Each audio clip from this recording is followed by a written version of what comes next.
Good day to all you glorious rascallion bastards.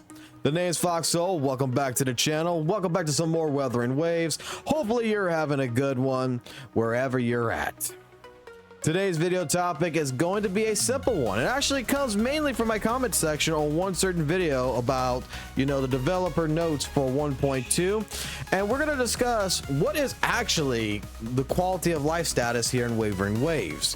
It was actually an interesting couple of comments that I received, and I would like to actually discuss my mental thinking. So stick around, take a seat, get classy, get jazzy, and let's get into the video.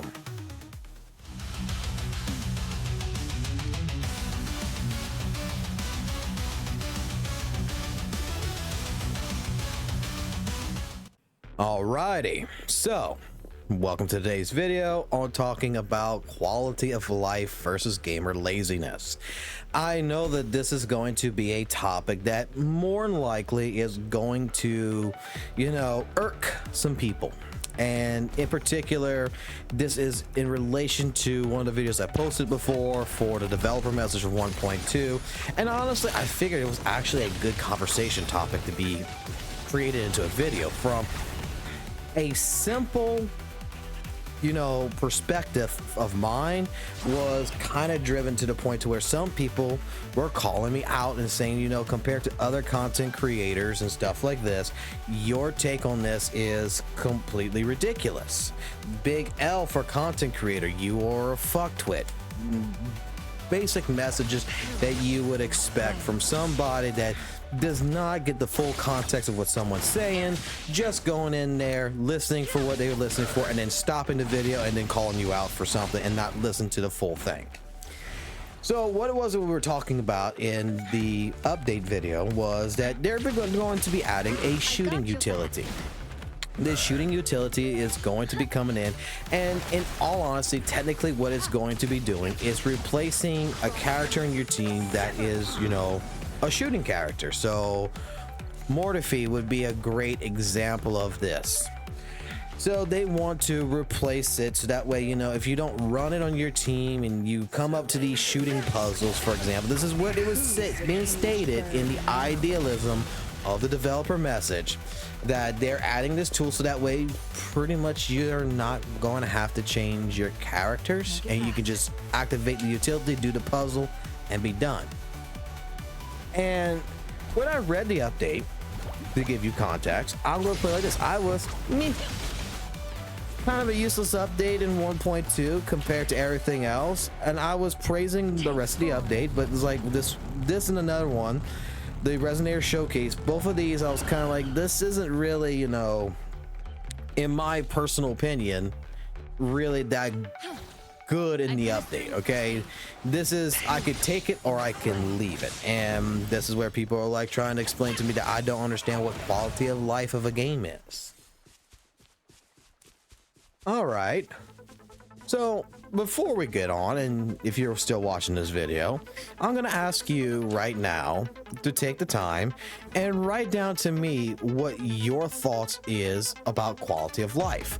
What is it in a game that is truly quality of life?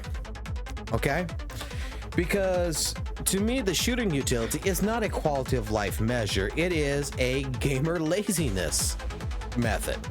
And I'll put it like this: quality of life to me, when you're talking quality of life features, you're talking stuff like, user interface improvements. You're looking at accessibility options such as, difficulty settings, colorblind mode, subtitles, audio descriptions. You're looking at better saving systems. You're looking at streamlining, better fast traveling systems, better inventory management systems. You're looking at enhancing controls. You're looking at adding, to the mobile version of something like WutheringWaves, controller support, progression, rewards. You can go on and on with the list. Even like, loading and performance issues, reducing load times, having better performance stability in the game. These are things that qualify to me as quality of life changes. Things that I consider gaming laziness, and the shooter, I'll go put it like this. I believe that the shooter utility would fall under this, is because you're looking at things like oversimplifying gameplay, like, you know, autoplay features, excessive hand holding. You're looking at, you know, excessive shortcuts, like the instant win buttons, you know, in a game. You're looking at avoidance, which this is where I think the shooting mechanic would come into, but you're looking at avoidance of core mechanics, like skipping puzzles, challenges, automatic grinding, the disregard for, you know, in-game economy, the lack of consequences. These are things that I consider gamer laziness. I mean, to be completely honest, the way I look at the shooter utility that's coming to WutheringWaves is not a quality of life change. It's not an accessibility issue. It's not an accessibility add-on, you know. It is simply to prevent someone from taking 5 seconds to go to the menu, go to team, change character to shooting character, go back in, do puzzle, then spend another 5 seconds going back and changing your team back to where it was.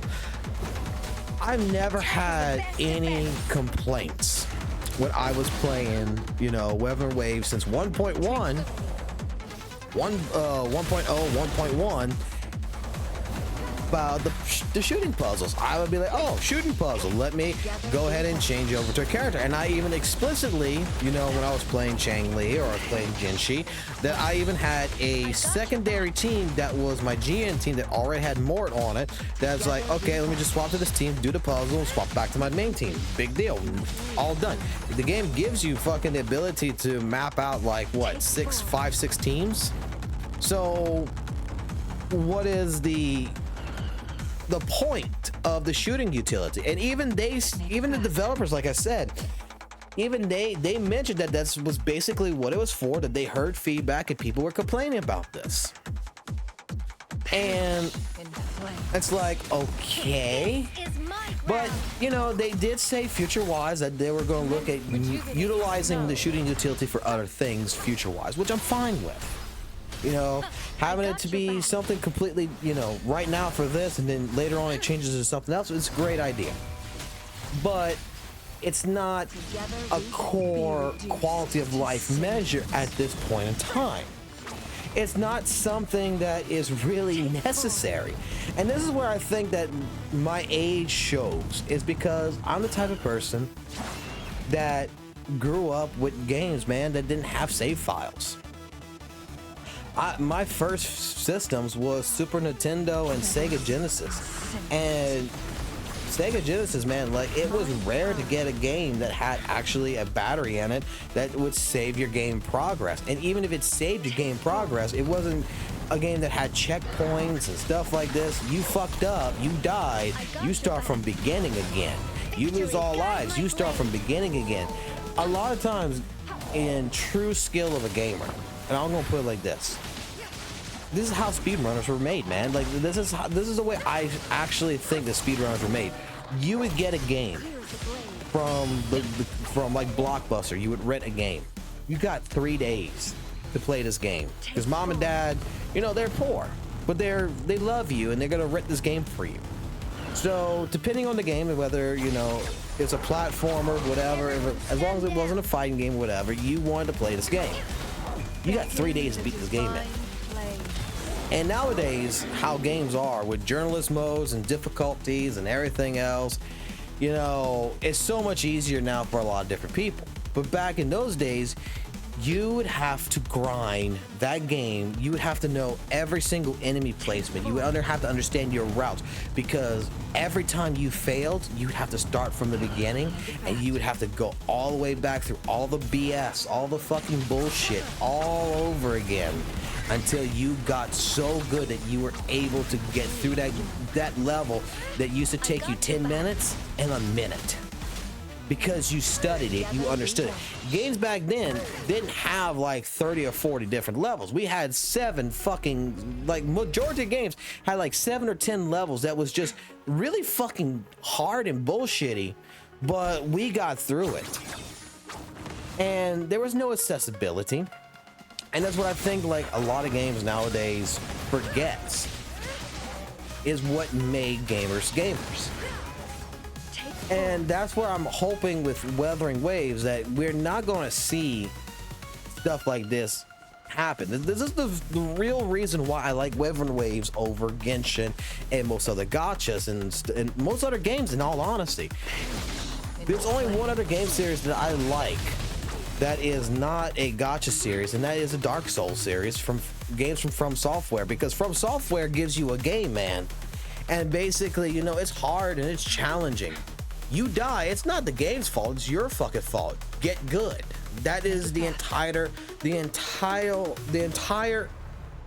title of the game, is Get Good. And you got people out there bitching about, oh, Elden Ring's too hard, it's not a fun DLC and all this. But that's how Dark Souls games always been. That's how From Software's always been. And that is the identity of it. I mean, you have had a situation like this. One last example. I've had a situation like this with a game called Lords of the Fallen. When the game first came out, I loved the shit out of that game. I played it every single day.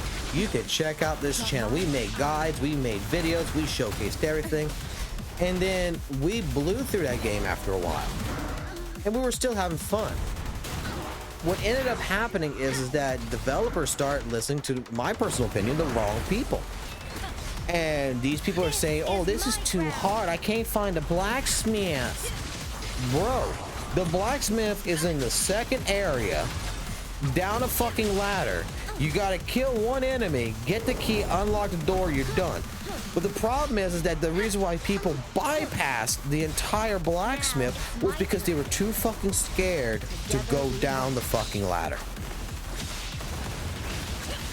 They were too afraid to go explore. So they went ahead, they bitched so hard on Reddit to CGI games over there, to what did they do? They blew up the fucking bridge and forced the players to now go down to go meet the blacksmith. Because they were too fucking lazy to actually go search for the blacksmith. I got your back. They were too lazy to go watch a YouTube video of someone finding the blacksmith. They complained and complained, and more things like that happened in the game, to where the game became piss ass fucking easy. And I stopped playing it because I was tired of Redditors, people who didn't even fucking play the game, coming in and making these comments. And it just irritated me. And that's where, you know, I'm hoping WutheringWaves doesn't do this, because, like, you know, the idea of what WutheringWaves is, the identity of it, that I'm hoping that it will sink by, you know, after 2.0 and continue on with, is the challenge. I find games like Genshin Impact, you know, really too simplified and too easy to play.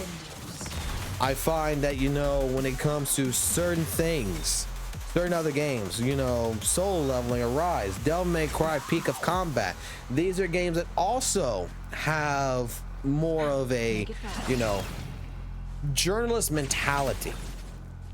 Make the game a little bit easier for everybody, instead of holding on to your own idealisms and being like, no, we ain't gonna do this, this is how we built it, this is what you're going to do. If you don't like it, then you don't like it, I don't care. Why is it so wrong to have that opinion? I can understand if there's accessibility issues, accessibility options that are added because people are handicapped. You know, there's people out there that don't have all their fingers. There's people out there who are blind. There's people out there who are deaf, and there's different things.